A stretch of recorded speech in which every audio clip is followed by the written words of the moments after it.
اسرائیل ایران سے ایک نئی جنگ چھیڑنے کی تیاری کر رہا ہے اور یہ تیاری اب بہت آگے تک پہنچائی جا چکی ہے اور اب اس پر بہت ہی تیزی سے کام کیا جا رہا ہے۔ اس حد تک تیزی سے کام کیا جا رہا ہے کہ اس نئی جنگ کا جو کہ تیسری بار جنگ چھیڑی جائے گی ایران کے ساتھ، اس کا ایک نام بھی رکھ دیا گیا ہے اس آپریشن کا، اور نتن یاہو اپنی فوج کو مکمل طور پر الرٹ رہنے کا کہہ دیا ہے اس نے، اور کہا ہے کہ ہم کسی بھی وقت ایران پر حملہ کر سکتے ہیں۔ کچھ ایسے جیو پولیٹیکل حالات ہیں جن پہ ہماری نظر ہے، اور جیسے ہی ہم مناسب سمجھیں گے ایک گرین سگنل دیں گے اور اس کے بعد ہم ایران پر پوری قوت سے چڑھائی کر دیں گے۔ اس سلسلے میں تمام اہداف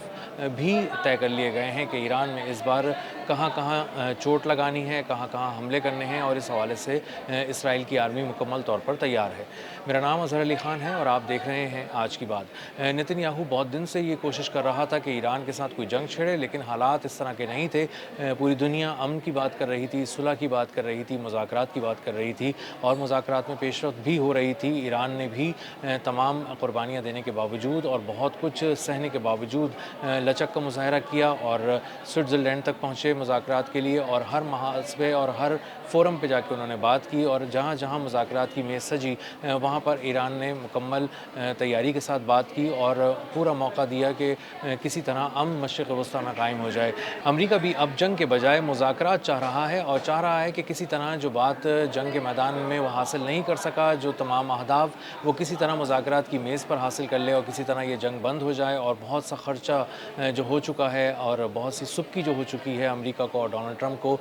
اس کو اب لپیٹ دیا جائے اور اس سے آگے آنے والے دنوں میں بچا جا سکے۔ لیکن اسرائیل کا معاملہ یہ ہے کہ اسرائیل نے اب ایک بڑی جنگ کی تیاری کر لی ہے، اور اس کے پاس اب جنگ کے سوا کوئی بہت زیادہ آپشن نہیں ہے، اور اس کو یہ بات بہت اچھی طرح پتہ چل چکی ہے کہ اگر ہم اس جنگ میں نہیں جاتے اور ہم صلح کی بات کرنے کی کوشش کرتے ہیں تو ایران کو موقع مل جائے گا کہ وہ سیاسی، عسکری اور معاشی طور پر مضبوط ہو کر ابھرے، اور پوری دنیا میں پھر اس کے ساتھ نئے لوگوں کے روابط بھی قائم ہوں گے، نئی دوستیاں بھی ہوں گی، اور ایران کو بہت زیادہ چوٹ نہیں پہنچائی جا سکے گی۔ اسی لیے ایک جنگ کی تیاری کی گئی ہے، اور جو جنگ کی تیاری کی گئی ہے اور اس سارے جو پلاننگ کی گئی ہے اس کو نام دیا گیا ہے operation blue and white. Operation blue and white میں نتن یاہو اور اس کی کیبنٹ اور اس کی فوج اب نئے اہداف حاصل کرنا چاہ رہی ہے۔ اس کو یہ جو ایران کے ساتھ جنگ تھی، اس کو یہ انفنشڈ جاب کہہ رہے تھے۔ اس کا مطلب یہ تھا کہ ایک ادھوری جنگ ہے، ایک ادھورا کام ہے جو ایران کے ساتھ ہم نے چھوڑ دیا ہے اور ہمیں اسے مکمل کرنا ہے۔ اس کا مطلب یہ ہے کہ ایران پر آج نہیں تو کل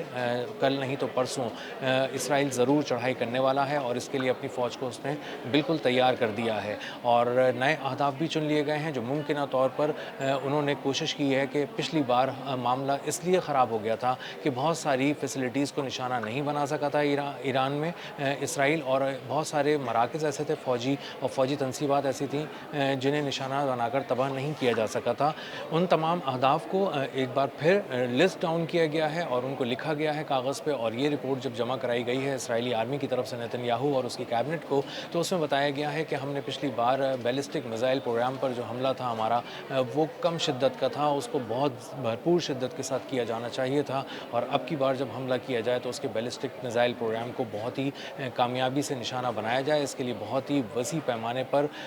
جو انتظام ہے وہ کیا جانا چاہیے، اور بہت بڑے پیمانے پر حملہ لانچ کیا جانا چاہیے۔ اسی طرح جو ڈرون کی جو لانچنگ سائٹس تھیں ان کو نشانہ بنانے کا اس دفعہ انہوں نے پلان کیا ہے، اور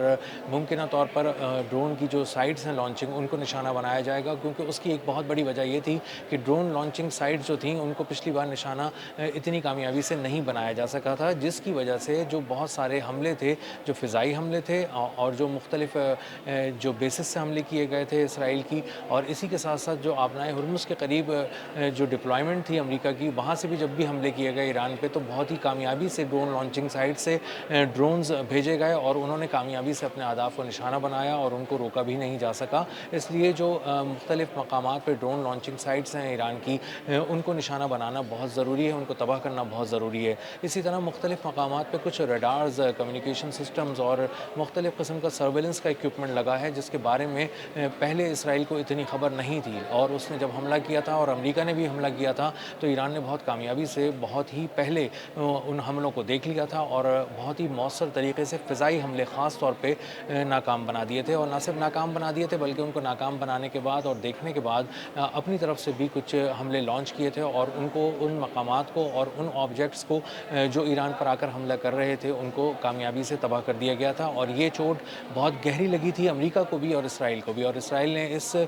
ساری جو ہزیمت ہے اس سے یہ سبق سیکھا کہ اب جب بھی ایران پر حملہ کرنا ہے تو اس کی جو ڈرون لانچنگ سائٹس ہیں اس کو ضرور نشانہ بنانا ہے، اور اس کے خاص طور پر ریڈارز کو نشانہ بنانا ہے، سرویلنس کے اکوپمنٹ کو نشانہ بنانا ہے، اور وہ جو کمیونیکیشن بیسز اور ٹاورز ہیں ان کو کامیابی سے نشانہ بنانا ہے، کیونکہ بہت ہی مؤثر طریقے سے ایرانی پاسداران انقلاب کا کمیونیکیشن کر لیتے ہیں اور اسرائیلی حملے ناکام بنا دیے جاتے ہیں۔ اسی طرح ایک اور بہت بڑا ایک معاشی معاملہ ہے جو ایران کے ساتھ جڑا ہوا ہے، جس کی وجہ سے ایران مسلسل ترقی بھی کر رہا ہے اور آگے بڑھ کر اور ابھر کر سامنے آ رہا ہے، اور یہی وجہ ہے کہ اسرائیل کو وہ بہت زیادہ چبھ رہا ہے، اور وہ ہے ایران کی تیل برآمدات۔ ایران کی تیل برآمدات جو ہیں وہ مختلف جزائر سے ہوتی ہیں، خاص طور پہ خاک جزیرے سے ہوتی ہے۔ اس کے علاوہ اسٹریٹجک اہمیت کے حامل جزائر میں سرک ہے، جاسک ہے، قشم ہے،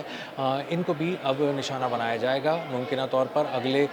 جو جنگ کی ایپیسوڈ ہوگی جو اسرائیل چھیڑنے جا رہا ہے آپریشن بلو اینڈ وائٹ میں، ان تمام جزائر کو نشانہ بنایا جائے گا۔ اس کے دو فائدے اسرائیل اس سے حاصل کر سکتا ہے اگر وہ ان کو کامیابی سے نشانہ بناتا ہے، کہ ایک تو وہ تیل کی ایکسپورٹس کو بری طرح متاثر کر سکتا ہے، آئل فیسلٹیز کو نشانہ بنا سکتا ہے ایران کی، اور اسی کے ساتھ ساتھ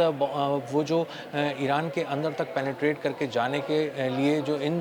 جزائر سے گزر کر جانا پڑتا ہے اس کے لیے بھی جو مؤثر دفاعی نظام ہے اس کو بھی توڑ دیا جائے گا، تاکہ اندر تک ایران میں جا کر حملے کیے جا سکیں۔ تو اسرائیل اسی لیے ایک تیر سے دو شکار کرنا چاہ رہا ہے، ایک تو وہ ان کا دفاعی نظام توڑنا چاہ رہا ہے ایران کا جو ان جزائر پر نصب کیا گیا ہے، ان جزائر کی حفاظت کے لیے کیا گیا ہے، اور دوسرا وہ آئل فیسلٹیز کو نشانہ بنا کر مجموعی طور پہ جو آئل کی ایکسپورٹس ہے ایران کی، جو اس کی معاشی شہرگ ہے، اس کو کاٹنا چاہتا ہے، اس کو دباؤ میں لینا چاہتا ہے۔ اب معاملہ یہ ہے کہ ایران اب تک 5 کروڑ بیرل تیل جو ہے پچھلے کچھ دنوں کے اندر جو وہ برآمد کر چکا ہے، اور یہ ایک غیر معمولی ایکسپورٹس ہیں جو ایران کر رہا ہے، اور اس سے وہ اربوں ڈالر کما چکا ہے، اور اس کا مطلب یہ ہے کہ اگر ایران کو تھوڑی سی اور مہلت مل گئی اور اس پہ سے دنیا میں جو پابندیاں ہیں وہ نرم پڑ گئیں اور اس سے اٹھا لی گئیں اور دنیا نے اس کے ساتھ آئل کی ٹریڈ شروع کر دی، تو اربوں ڈالر کا فگر بہت آگے تک جا سکتا ہے اور غیر معمولی طور پہ اس کا خزانہ بھر سکتا ہے، اور اسرائیل اس کو عسکری طور پہ اور معاشی طور پہ مضبوط ہوتا نہیں دیکھنا چاہتا۔ اسی لیے آپریشن بلو اینڈ وائٹ اب اسرائیل کے لیے ناگزیر ہو چکا ہے، اور وہ اب کھل کر یہ بات کر رہے ہیں کہ آج نہیں تو کل، کل نہیں تو پرسوں ایران پر حملہ کیا جائے گا، اور اس کے لیے تمام تیاری بظاہر مکمل کر لی گئی ہے۔ ان کا میڈیا بھی رپورٹ کر رہا ہے، ان کا اسرائیل کا جو وزیر دفاع ہے کارڈز وہ بھی کھل کر یہ بات کر رہا ہے کہ آنے والے دنوں میں ہم بہت جلد ایران کو نشانہ بنائیں گے اور ہم لبنان سے بھی پیچھے نہیں ہٹیں گے۔ اس کا مطلب یہ ہے کہ اسرائیل اب رکنے والا نہیں ہے، اور اس کو فی الحال بظاہر نظر یہ آ رہا ہے کہ امریکہ کی بھی بہت زیادہ سپورٹ کی کوئی ضرورت نہیں ہے، وہ اپنے سروائیول کے لیے دیکھ رہا ہے، جبکہ امریکہ ایک سیکنڈری آپشن کے طور پہ ایران کو اب دیکھ رہا ہے۔ تو اسرائیل اب اکیلا جنگ میں جا رہا ہے، آپریشن بلو اینڈ وائٹ اس نے پلان کر لیا ہے، اور بہت جلد وہ اس پہ عمل کرنا چاہتا ہے، اور بہت جلد ایران کو پہ ایک نئی جنگ مسلط کرنا چاہتا ہے۔ اب تک کے لیے اتنا ہی، ملتے ہیں اگلے بلاگ میں کسی نئی خبر، نئے تجزیے اور نئے زاویے کے ساتھ۔ اللہ حافظ۔